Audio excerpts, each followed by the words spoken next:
Boa tarde a todos, muito obrigado pela presença, é um prazer dividir aqui esse período da tarde com vocês. Meu nome é Joyce Saylor, eu estou como responsável no Sírio-Libanês por Data, Dados, AI, Arquitetura e Cloud, e sou também diretora de Diversidade e Inclusão na Sucesso São Paulo. Hoje eu tenho o prazer de dividir aqui o painel com a Jaqueline, especialista aqui na IBM, e com a doutora Tereza, que eu vou pedir para que elas se apresentem para vocês. E aí a gente começa o bate-papo dessa tarde. Jaqueline? Obrigada, Joyce. Boa tarde, pessoal? Eu sou a Jaqueline, sou especialista em soluções de inteligência artificial e analytics na IBM. Trabalho há mais de 10 anos com implementação de soluções de inteligência artificial em diferentes segmentos e atuo em algumas empresas do segmento de saúde. Primeiro, é um prazer estar aqui com todos vocês, compartilhando um pouco do conhecimento. E eu espero que seja um painel bastante produtivo aqui, as nossas conversas. Obrigada pelo convite. Boa tarde, muito obrigada pelo convite. É um prazer estar aqui com vocês. Eu sou médica de formação, mas bem no início da minha carreira, no século passado, eu fiz uma mudança bem radical, principalmente para a época, que eu fiz toda a minha pós-graduação na área de tecnologia da informação em saúde. O nome na época era Informática Médica. Fiz um doutorado em inteligência artificial. Isso era difícil explicar, principalmente para a minha família, o que eu fazia. Hoje imagino que já seja mais comum falar sobre isso. Na época, eu tive a sorte de ter grandes escolas, trabalhei durante muitos anos no Fleury, trabalhei no Hospital Sírio-Libanês, trabalhei em instituições públicas no ICESP e também trabalhei do outro lado da mesa em empresas de tecnologia, trabalhei na Dell e hoje sou head de saúde na InterSystems aqui no Brasil. A InterSystems é líder global em gerenciamento e integração de dados para o setor de saúde. Muito obrigada, um prazer estar aqui. Obrigada, Tereza. Obrigada, Jaqueline. A gente tem visto aí um hype falando sobre inteligência artificial, né? Parece que a inteligência artificial veio para reconstruir tudo que a gente sabia e tudo que a gente sabe fazer não adianta mais. Parece que hoje em dia, se não tiver inteligência artificial, não funciona, né? Essa sensação que a gente tem de tanto que se ouve falar. E de fato, a questão da inteligência artificial, ela vem remodelando a experiência tanto de pacientes quanto de profissionais da saúde, né? Acelerando ali alguns processos de diagnóstico, tendo uma segunda opinião baseada em pesquisas científicas, em artigos de fato comprovados. Vide a vacina da Covid, né? Antigamente a gente levava 10, 15 anos de testes em uma vacina. Com os processos de inteligência artificial, com processos de aceleração, a gente conseguiu a vacina em menos de 2 anos. Então, assim, a gente tem um processo de remodelagem aí no mercado. E dado esse cenário e a aplicação da inteligência artificial trazendo benefícios para a saúde, né, benefícios internos, operacionais, e benefícios externos também para a sociedade. Por exemplo, o Sírio-Libanês há pouco, ele lançou a Vita, que é uma inteligência artificial para a população tirar dúvidas de câncer de mama. Então, está disponível na web para qualquer um poder acessar. Então, a inteligência artificial, ela traz esse panorama também de democratizar acesso, né? E aprimorar todo o contexto de experiência. E aí eu vou trazer uma pergunta aqui para vocês, para a gente poder discutir um pouquinho a questão da experiência, né? De acordo com a experiência de vocês, com a vivência no mercado, quais são os impactos que a inteligência artificial tem gerado na área da saúde e como que isso muda o contato com o paciente, o operacional de uma instituição? Bom, só nessa pergunta dá para ficar horas. Vou me ater em algumas coisas que eu acredito que são as mais importantes, né? A questão da eficiência operacional, eu acho que já está acontecendo muito. Começou a acontecer principalmente na área de radiologia. o que a inteligência artificial faz, na essência, é reconhecimento de padrão. Então, quando você trabalha com imagens médicas, o que o radiologista faz, ele identifica padrões. Ele vê sempre um raio-x, uma tomografia, uma ressonância em que se espera ter uma imagem, e ele encontra algo diferente. E a inteligência artificial faz isso mais rápido e com maior precisão do que os olhos humanos. Então, isso vem avançando, isso traz eficiência, mas isso precisa ser replicado em várias outras áreas e está sendo replicado. Ontem eu estava ouvindo que no Instituto de Radiologia do Hospital das Clínicas de São Paulo, eles estão usando inteligência artificial para fazer escala médica, que parece uma coisa simples, mas não é, né? É um grande desafio, tem até poucas startups que tentaram, de uma forma mais tradicional, resolver isso. Eu gostaria muito de saber como a inteligência artificial está resolvendo, mas tem inúmeras coisas que é possível fazer para trazer eficiência operacional, desde triagem, antes de um paciente chegar num pronto-socorro. Realmente aquele paciente, a indicação é ir a um pronto-socorro? Você não precisa estar dentro do pronto-socorro para saber disso, né? Poucas perguntas e você fazer isso de forma remota, sem que seja necessário você se expor, inclusive, a doenças ou ter que se deslocar fisicamente. Entre milhões de outras coisas, interações medicamentosas que diminuem riscos de reações adversas, aumentam em muito a segurança do cuidado do paciente. Então, a aplicação dentro das instituições ela é extraordinária. E tem um mar de oportunidades, e aqui eu acho que a gente também, o que a gente vive hoje, eu ouço bastante o Yuval Harari, né, e as coisas que ele fala. Tem um livro novo dele que eu estou louca para começar a ler, precisava só terminar esse aqui antes, que depois eu vou falar um pouquinho sobre esse livro para vocês. Mas o que a gente vive hoje é a pré-história da inteligência artificial. A inteligência artificial não é nova, ela vem da década de 50, né, mas ela era feita de uma forma muito diferente. Ela era feita com base em regras, e você conseguir reproduzir em regras a forma como a gente pensa, como a gente raciocina, como a gente toma decisão, é extremamente difícil, né? Isso foi descoberto por um Polanyi. Ele criou ali nossa, me fugiu o nome, mas ele trouxe isso, né? Que a gente sabe muito mais do que a gente consegue dizer, né? Então, o que a gente faz para tomar uma decisão é muito difícil colocar em regras. E tem até um videozinho na internet muito curioso de um pai descrevendo as regras para os filhos passarem pasta de amendoim no pão. Então, ele vai lá e fala, olha, pega o pão, não sei se alguém riu aqui, não sei se você já viu esse vídeo, é muito bom, né? Parece uma coisa ultra simples, mas a dificuldade é a criatividade dos filhos, de acordo com a regra. E ele vai refinando, ele coloca uma outra. Não, assim, é muito interessante. Mas é isso, você ter que passar regras é algo que é muito complexo. E isso fez com que a inteligência artificial, inclusive, fosse desacreditada durante um tempo, entrou-se no inverno da inteligência artificial. Mas aí a generativa está transformando tudo isso. Então, realmente... E quando a gente fala de relacionamento com o paciente e em como a IA generativa pode ser um instrumento extremamente valioso para quem trabalha, para os profissionais, para o médico, e aí eu vou trazer esse livro, já vou falar, chama A Revolução da Inteligência Artificial na Medicina, e está muito baseada no ChatGPT 4, E o que me chamou muita atenção nesse livro são dois exemplos. Ele é um livro denso, fala muito do ponto de vista de tecnologia mesmo, de como funciona o algoritmo, enfim.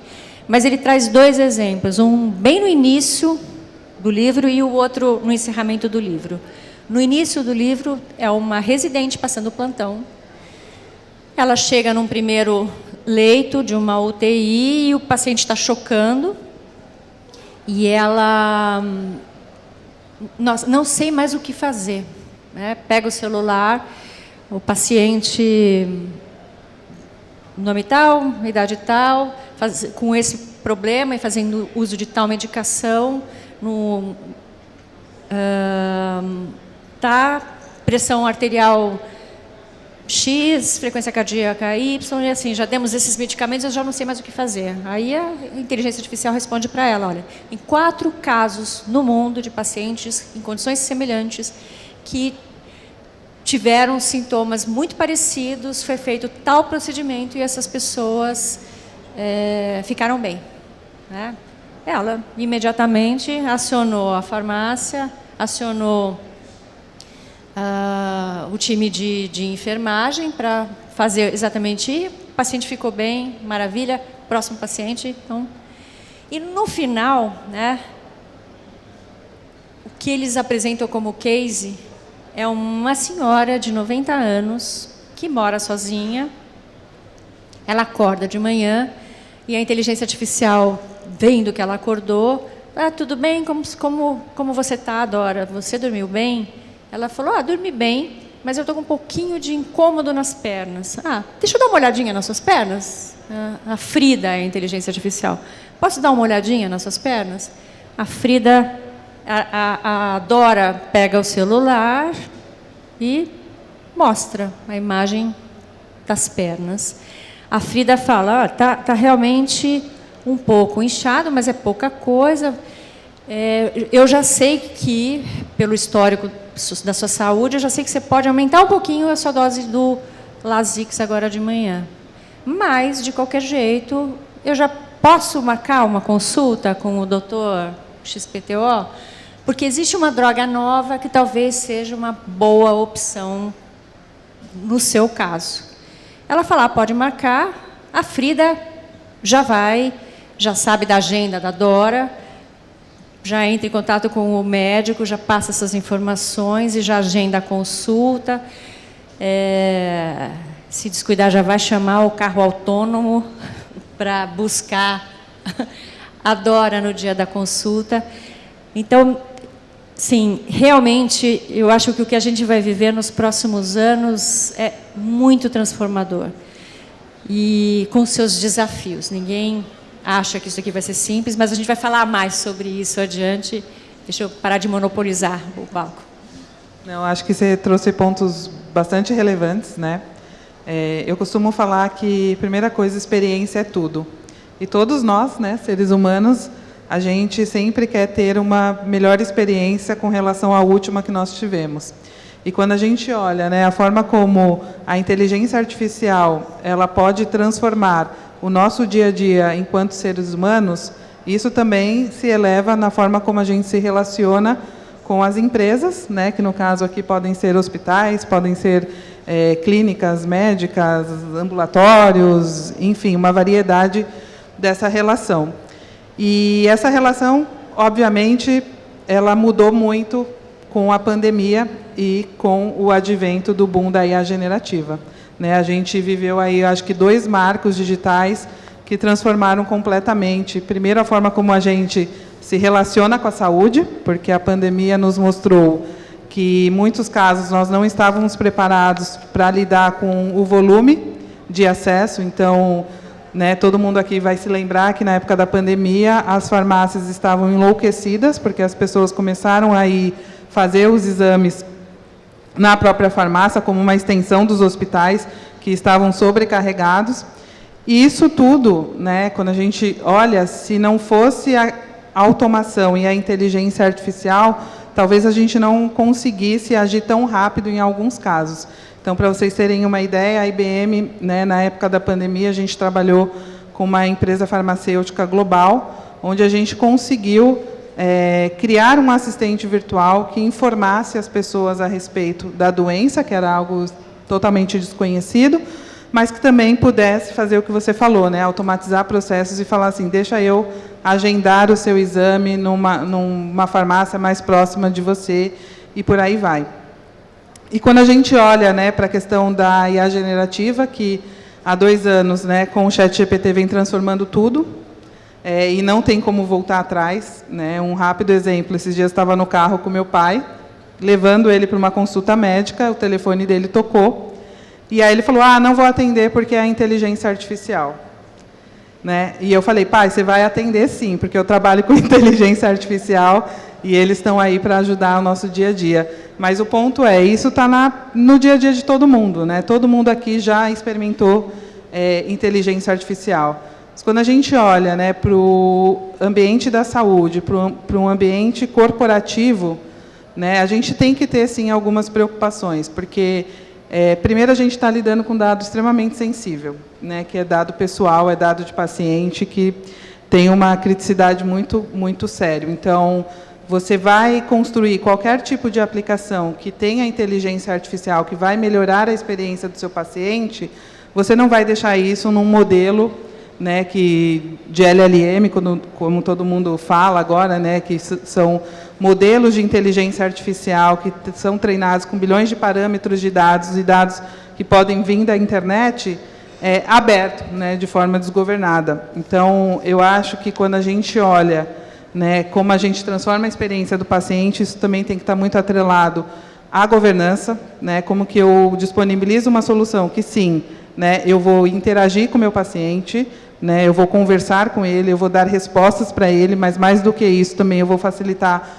processos de back-office, então eu vou conseguir agendar uma consulta, eu vou conseguir fazer um resumo baseado no histórico que eu tenho do prontuário dele, para facilitar a ida dele a uma consulta, eu vou automatizar processos internos fazendo preenchimentos e burocracias, mas eu também vou garantir que a informação que eu estou passando para ele é uma informação segura, transparente, confiável, e que isso também pode ser feito com a tecnologia, tá? É possível ser feito isso com tecnologia.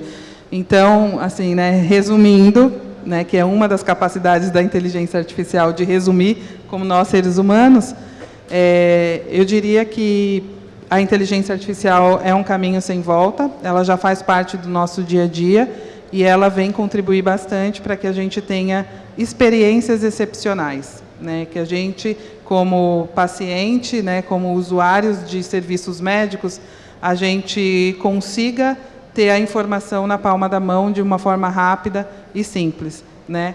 É isso.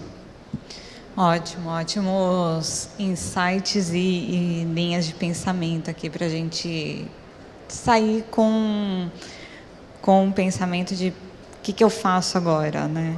Só que nem tudo são flores, né? Quando a gente fala de inteligência artificial, para eu escalar a inteligência artificial, eu falo de usar dados, né? E dados têm todo um viés de cuidado com dados, né? Então, eu tenho LGPD, eu tenho RIPA quando fala de saúde, eu tenho todo um plano de cautela ali com o dado, para exposição, para reduzir vazamento, para segurança. Por mais que seja utilizar para uma pesquisa científica, eu preciso ter o de acordo do meu paciente para poder fazer aquele uso, né? Então, eu tenho toda uma camada ali de preocupação com o uso de dados. Esse já é um complicador, né?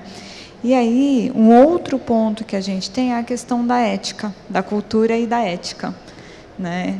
Eu trabalhei por muitos anos na indústria de finance, e aí a gente falava que o céu era o limite.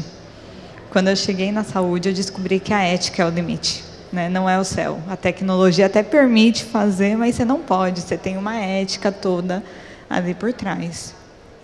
E quando eu falo de ética, eu falo de, por exemplo, não deixar a inteligência artificial tomar a decisão final sozinha, né? Porque se ela tomar a decisão final sozinha e estiver errado, quem é o responsável? É o dono do LLM? É o dono do servidor? É o programador? Quem é o responsável? Então, eu uso esse artifício como base para apoiar o médico, para apoiar o corpo clínico, né?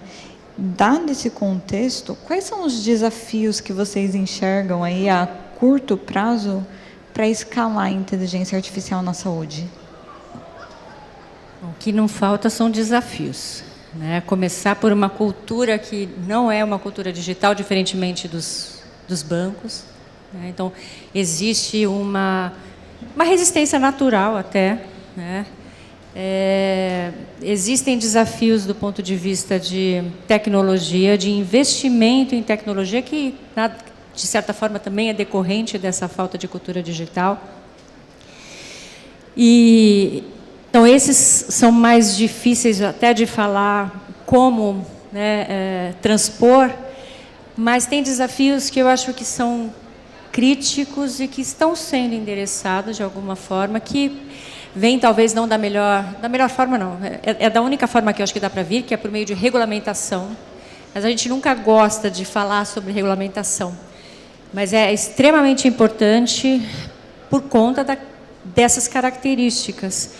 É muito diferente um Netflix me indicar um filme, ou Spotify, um conjunto, né, uma playlist, do que a inteligência artificial na área de saúde me indicar algum tratamento.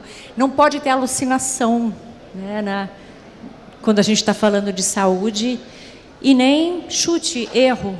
Então, esse é um dos pontos. A forma de conduzir isso para a área de saúde não é desconhecida, não é nova, e a gente só vai precisar encontrar um equilíbrio aqui.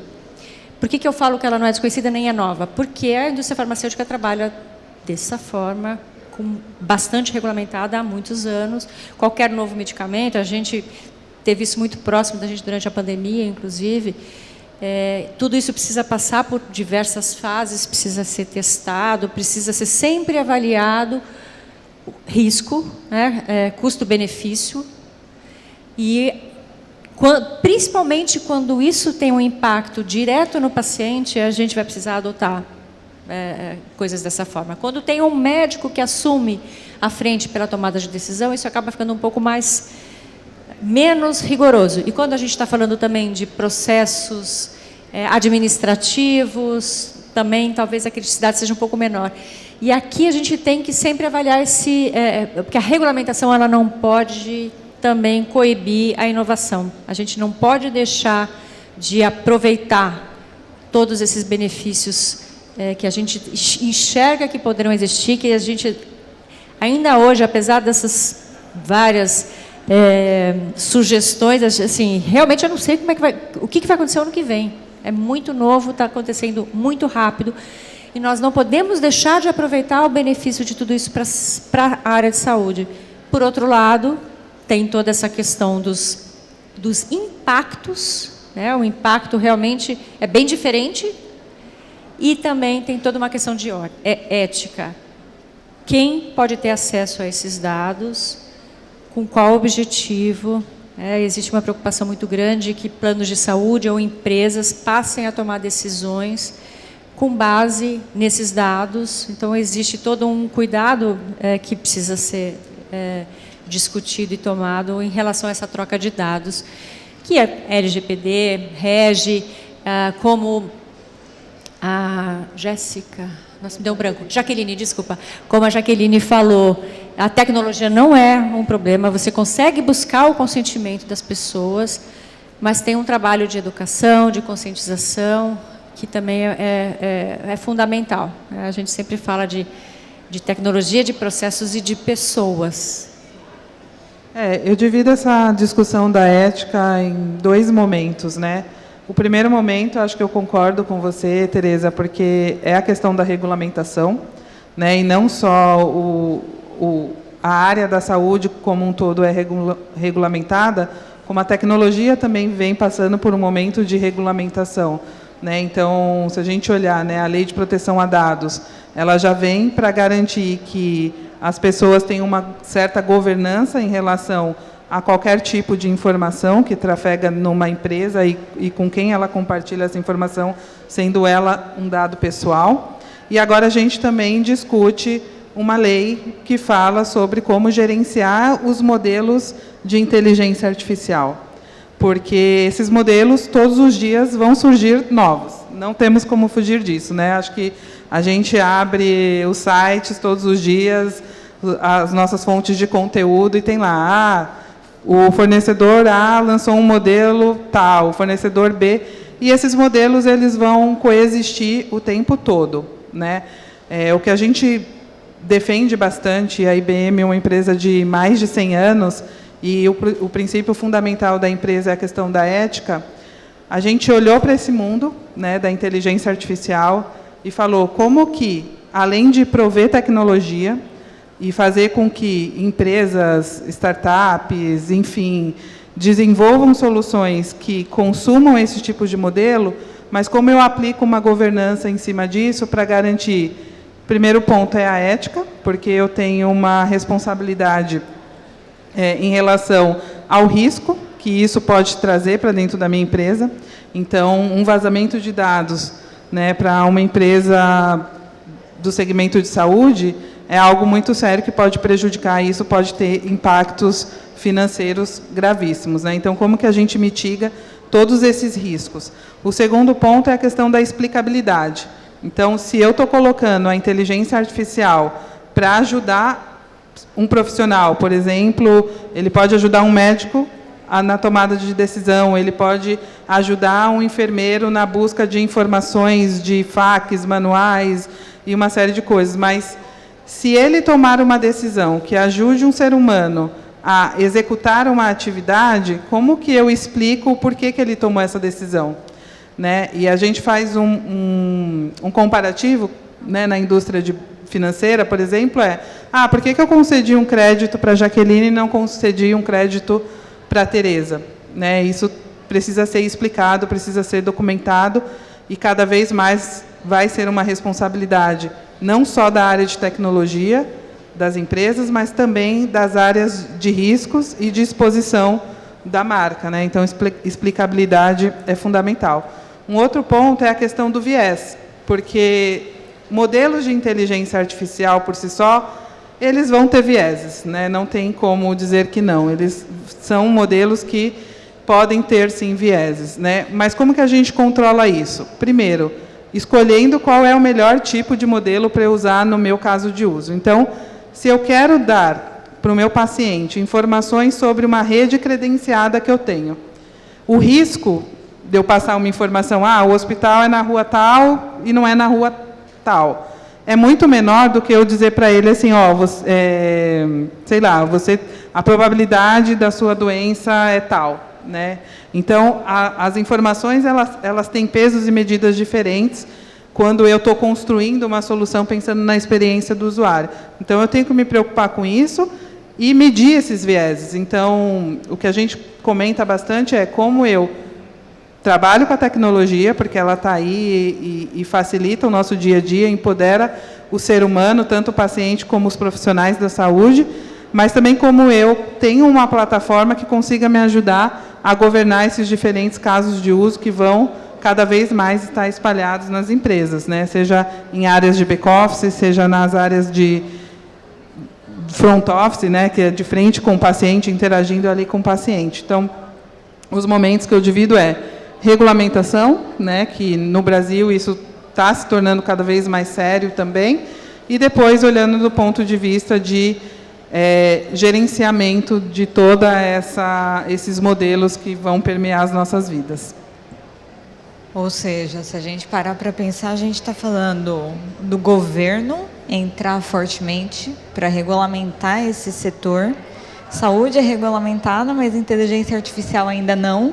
Então, é regulamentar essa junção de setores e governança de inteligência artificial, para eu poder ter como trabalhar, como auditar e como manter o meu ambiente. Desafios grandes. Bastante desafio. Boa. E aí, olhando um pouquinho agora para futuro, né? Inteligência artificial já é o nosso hoje, né? Apesar da gente falar de inteligência artificial, estamos no futuro, a gente ainda está num passo de IA fraca, que é a inteligência artificial que ela é programada para executar funções.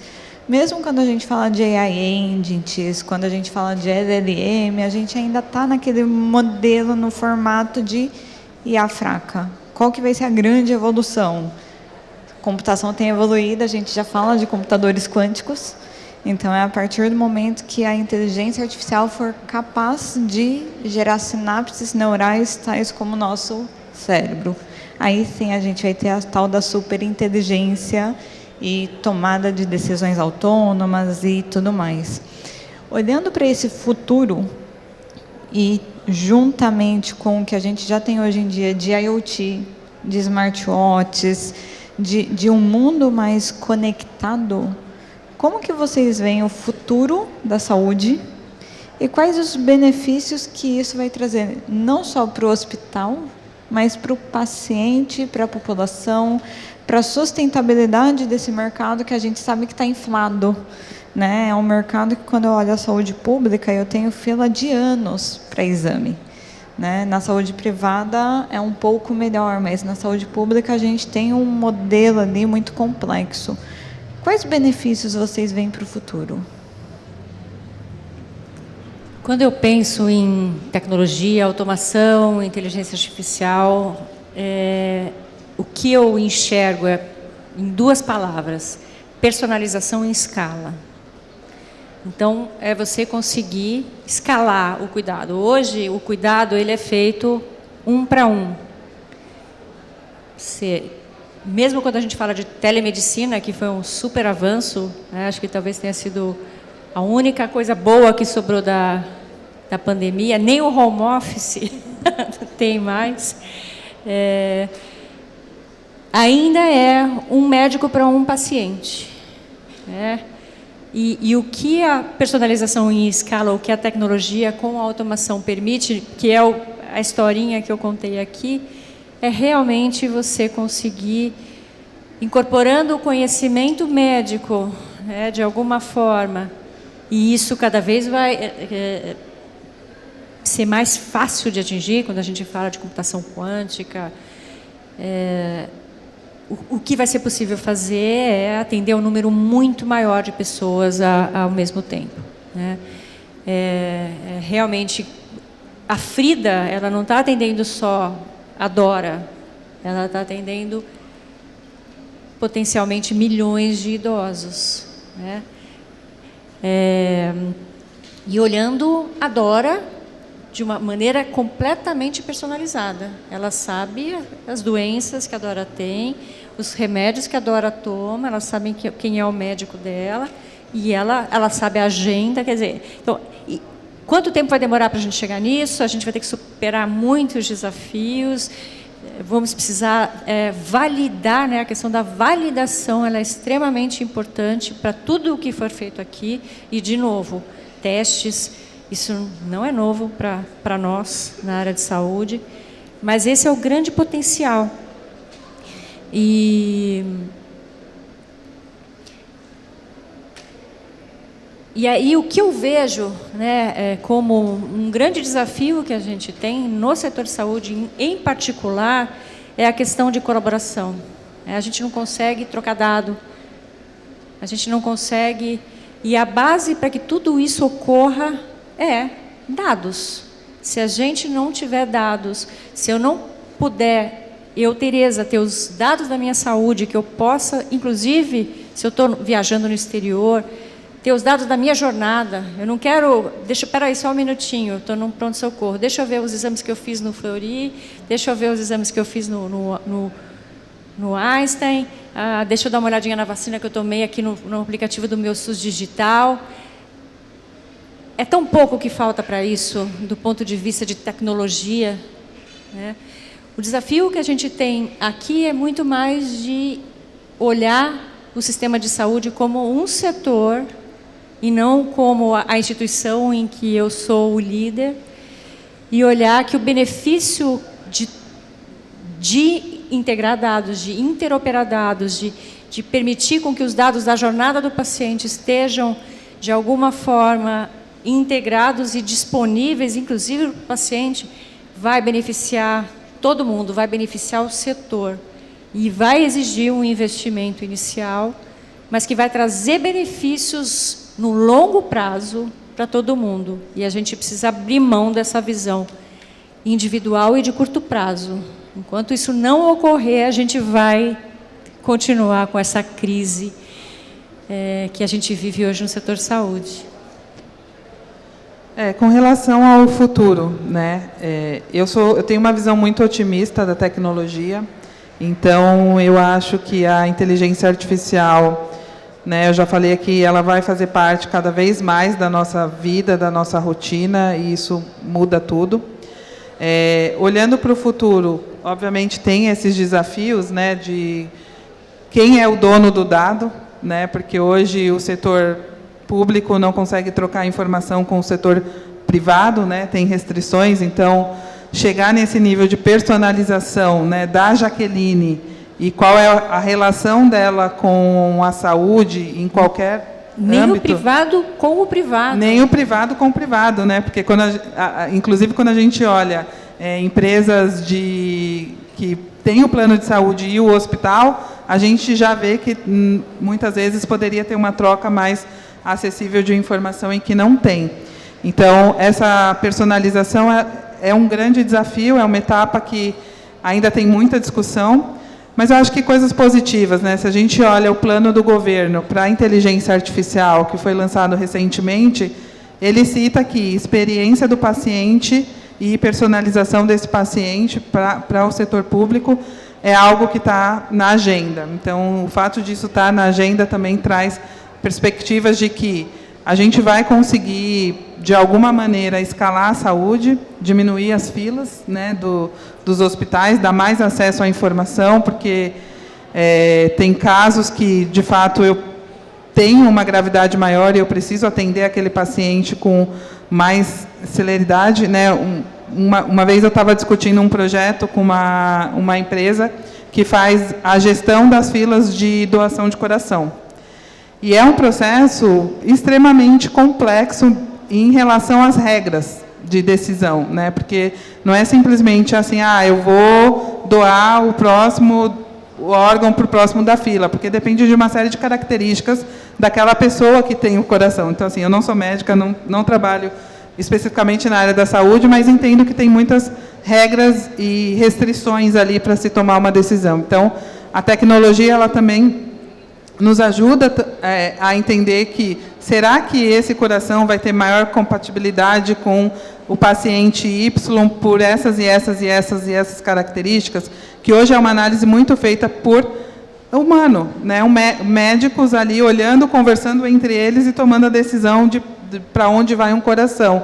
E são atividades que, se a gente for pensar, a gente consegue delegar para a tecnologia, né? Se ela tiver uma série de parâmetros, ela consegue rapidamente tomar uma decisão ali. Então, eu sou muito otimista na visão da inteligência artificial, mas acho que não é só inteligência artificial e muito menos só inteligência artificial generativa. Eu acho que a gente tem automação de processos, integração de dados, e aí sim a gente vai falar de entregar melhores serviços usando capacidades da inteligência artificial, de gerar conteúdo, né, porque ela é muito boa nisso, de extrair informações, muitas vezes, de documentos que são não estruturados. Então, eu pegar um protocolo de um paciente, fazer um resumo e entregar isso na mão de um médico também já ajuda bastante, né, de eu ter capacidade de tirar dúvidas rápidas, prover informações, ler documentos, e esse é o valor da inteligência artificial.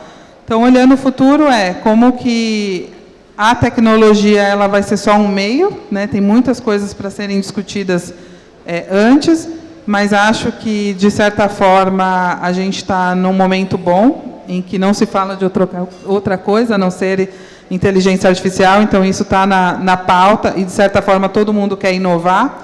Só que como que a gente inova também pensando em casos de uso que sejam relevantes, né? Não simplesmente desenvolver um caso de uso porque todo mundo está fazendo, ou porque é moda, ou porque acho que é legal. Não, a gente tem que fazer algo que realmente tenha valor, um pouco do meu ponto de vista. Ou seja, aqui a gente volta para o que eu falei lá no comecinho.